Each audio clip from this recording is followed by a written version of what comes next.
anaweza akaja kuwa nguvu na jeuri ya wazazi wake. Pengine Sifa anaweza kuja kuwa jeuri na nguvu ya jamii iliyoko, kwa sababu Sifa, mimi nilichokuwa nimejua kwamba atakuwa sababu ya taa ya nchi hii, ama kwenye ukoo wake, ama kwenye familia hii.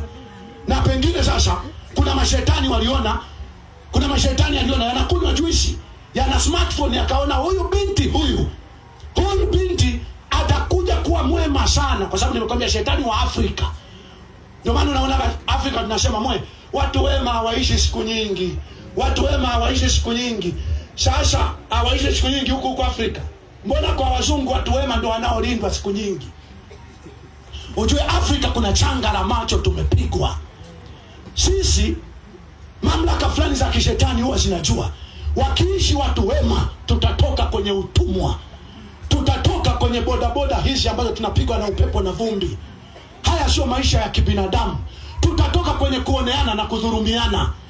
Tutaishi kwa namna ambavyo kila mmoja, ziko nchi, naomba niwajulishe, sehemu kubwa ya nchi zenye ubinadamu, mtu hata kama ufanyi kazi, uwe mzee uwe mdogo, unapata mshahara wa kutosha maisha yako kuanzia 500 kwa wiki.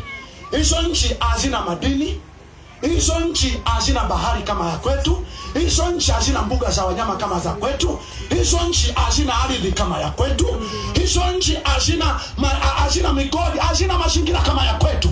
Lakini usipofanya kazi, kila wiki unapewa 500. Unaishi kijijini, unaishi mjini, unajengewa nyumba, serikali itakuwa inakukata katika posho yako hiyo. Utapewa gari, serikali itakuwa inakupa. Sisi kama tu Mungu atatusaidia. Ndio maana makadhaa wanaambia hata mamlaka, jamani njoni tuojiane. Tunakosea wapi sisi? Tunashindwa wapi? Kanisani kwa sehemu kubwa sisi tunakwenda tukiwa tumepigika. Lakini kanisani tulikuwa twende tumshukuru Mungu. Tuseme Mungu asante kwa viongozi wetu, kwa hivyo rahisisha mambo haya. Lakini sasa hayo nataka nisiingie ndani sana.